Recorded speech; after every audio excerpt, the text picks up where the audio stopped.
Hi friends, నేను ఇప్పుడే ఒక చోటుకి వెళ్ళబోతున్నాను. ఆ చోటు ఎలా ఉంటుందనేది ఎవరికీ తెలియదు. ఒకరు ఎండలో ఉండి ఎంతో కష్టపడుతున్నారు.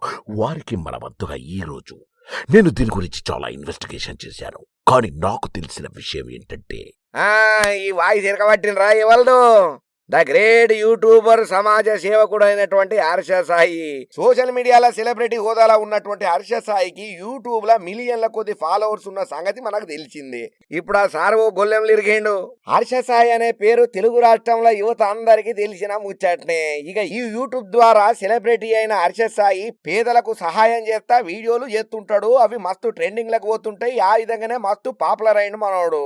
ఇక ప్రస్తుతం సినిమా తీస్తున్న విషయం మనకు ఎరికైన ముచ్చట్నే. కానీ ఈ మధ్యన సినిమా న్యూస్ కంటే హర్ష సాయి గురించి వేరే న్యూస్ల ద్వారానే వార్తలకు బాగా నిలుస్తున్నాడు. ఎందుకంటే కొన్ని రోజుల కిందట హర్ష సాయి ఫేక్ మొత్తం నటిస్తుంటాడు, యాక్ట్ చేస్తుంటాడు, పైసలు ఇచ్చినట్టు ఇస్తుంటాడు, మళ్ళీ తీసుకుంటాడు. దీని వెనకాల పెద్ద స్కామ్ ఉన్నది, వాడు ఒక బోగసు, మొత్తం ఇదంతా స్టంటు, ఎవరు హర్ష సాయిని నమ్మకండి అని చెప్పి మైకుల ముంగట మీడియాల ముంగటకు వచ్చి లాభోదీపమని మొత్తుకున్న వాళ్ళు చాలా మంది ఉన్నారు. ఇక ఆ విధంగా కొంత మనోనికి కెరీర్ పరంగా కొంచెం బ్రేక్ పడ్డట్టే అయ్యింది. ఎందుకంటే ఇమేజ్ డ్యామేజ్ అయితే ఎవరికైనా గదే జరుగుతుంది. అట్టనే కొన్ని రోజులు మనోడు అజ్ఞాతంలోకి వేయండు. సరే సినిమాలలో బిజీ ఉన్నాడని అనుకుంటే చాలా రోజుల నుంచి యూట్యూబ్లలో కానీ సినిమాలలో కానీ ట్రైలర్లలో కానీ అప్పుడప్పుడు ఎప్పుడో కనబడుతున్నాడు తప్ప ఇంతకు ముందు కనబడ్డట్టు రెగ్యులర్ గా అయితే కనబడతలేడు. ఇప్పుడు ఉన్నట్టుండి తెర ముంగడకు వచ్చిండు. ఏంద్రనైనా ఉన్నట్టుండి తెర ముంగడకు వచ్చిండు ఈ హర్ష సాయి అని అంటే నార్సింగ్ పిఎస్ లా కేసు నమోదైంది ఈ యూట్యూబర్ హర్ష సాయి మీద. ప్రేమించి నన్ను పెళ్లి చేసుకుంటానని చెప్పి మోసం చేసిండు హర్ష సాయి అని చెప్పి ఒక అమ్మాయి వచ్చి పోలీస్ టౌన్ లో కేసు పెట్టింది. అడ్వకేట్ తో కలిసి పిఎస్ కచ్చి మరీ ఫిర్యాదు చేసిందనంటే కేసు బలమైనదనేది ఖచ్చితంగా మనం నమ్మాల్సిన ముచ్చట అని అంటున్నారు ఈ తతంగాన్నంతా ఎరకబట్టినోళ్ళు.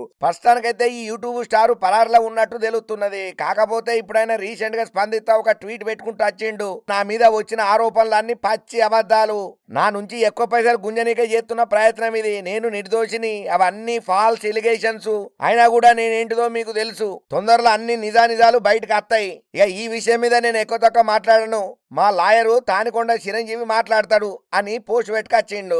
మరి మొన్న చూస్తేనేమో జానీ మాట్లాడే సంగతి అట్లా అయిపోయింది. మరి ఇప్పుడు చూస్తే ఈ హర్ష సాయి కథ యాడికి పోతుంది, యాడపోయి ఆగుతుంది? అసలు వీళ్ళందరూ ఏం చేస్తున్నారు? సెలబ్రిటీలు కానీకే అసలు గిసోంటి గొల్లాలలో ఇరకనీకే సెలబ్రిటీలు అవుతున్నారా, లేకపోతే ఒక గోల్ తోటి వచ్చిన తర్వాత వీళ్ళని కావాలని ఎవరన్నా ట్రాప్ లో పెడుతున్నారా అనేటివి కూడా చర్చలు బాగానే అవుతున్నాయి. అయినా పేరు కోసం చాలా మంది పరితపిస్తూ కష్టపడి రూపాయి పోగేసి తిండికి తిప్పలకు ఎండలా మాడి ఆకలి కేకలను కల్లారా చూసి ఆకలి తిప్పలు అనుభవించినోళ్ళు ఒక స్టార్ హోదాలు వచ్చిన తర్వాత గీసొంటి అడ్డమైన అరకతలకు వడుడేంద్ర అయ్యా మీకు దండం పెడితే కడుపులో తలకాయ పెడితే పేరు వచ్చిన తర్వాత నిమ్మలంగా ఉండుండ్రా మీ కాళ్ళు మొక్త మీ బాంచనని అంటున్నారు ఈ హర్ష సాయి జానీ మాస్టర్లను అభిమానించే అభిమానులు. మరి ఇప్పుడు ఈ హర్ష సాయి కేసు ఎన్ని మలుపులు తిరుగుతుందో మనకు మాత్రం ఏం తెలుసు, చూద్దాం. అన్నట్టు ఇప్పుడు మర్చిపోయినా, ఇప్పుడే యాదకొచ్చింది. మరి మీరు నోటీస్ చేసిల్లో లేదో గానీ నేనైతే నోటీస్ చేసిన. కొన్ని నెలల కిందనే అనుకుంటా పోలీస్ పెద్ద సార్లు అందరూ కలిసి ఒక ఫంక్షన్ అయితే ఏదో అంటే సోషల్ అవేర్నెస్ కు సంబంధించింది, జనాలకు ఉపయోగపడేది, పబ్లిక్ ని చైతన్యవంతులను చేయనీకే ఒక యాప్ ను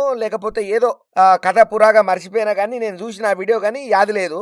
ఆ యాప్ ను లాంచింగ్ ప్రకారం చేయనీకే ఒక ఈవెంట్ ను కండక్ట్ చేస్తే దానికి చీఫ్ గెస్ట్ గా హర్ష సాయిని వాళ్ళు సెలెక్ట్ చేసుకుని పిలిపించిండ్రు. హర్ష సాయికి ఇన్ఫ్లుయెన్సర్ గా మస్తు పేరున్నది, ఆయన చెప్తే ఎవరైనా ఇంటారు, ఆయనకు పాపులారిటీ బాగున్నది, ఆయన వల్ల కొన్ని వేల మందికి లక్షల మందికి చేరుతుంది ఈ ముచ్చటనే ఉద్దేశంతో హర్ష సాయిని చీఫ్ గెస్ట్ గా పిలిచిల్లు. ప్రోగ్రామ్ అద్భుతంగా జరిగింది, గ్రాండ్ వెల్కమ్ చెప్పిల్లు. అట్లనే వెళ్ళేటప్పుడు కూడా మంచిగా శాల్వలతోటి దండలు కప్పి సన్మానం చేసి మరి పోలీసు పెద్ద సార్లే డైరెక్ట్ ఒక బయటను కూడా విడుదల చేసిల్లు. హర్ష సాయిని ఇట్లా మేము ఆహ్వానం చేసినాము, ఆయన వల్ల ఎందరో మందికి చేరుతుందని, వారి సహకారాన్ని కూడా మేము వారికి ధన్యవాదాలు చెప్తున్నాం అన్నట్టు కూడా పెద్ద ఆఫీసర్లు గట్టిగానే చెప్పిల్లు. మరి ఇప్పుడు హర్ష సాయి కేసు ఏమో ఇట్లొచ్చింది. మరి అప్పుడు చీఫ్ గెస్ట్ గా వచ్చినోడు ఈ రోజు దోషిగా పోలీస్ పెద్ద సార్ల ముంగట నిలబడాలంటే జనంతా నామోసి ముచ్చట్నే. మరి ఇంతకింట్లా మనోడు దోషిగా నిలబడతాడా లేకపోతే నిర్దోషిగా బయటకు వస్తాడో మనకు మాత్రం ఏం తెలుసు. కేసు వివరాలు పురాగా తెలితే తప్ప మనం ఏం చెప్పలేము, చూద్దాం.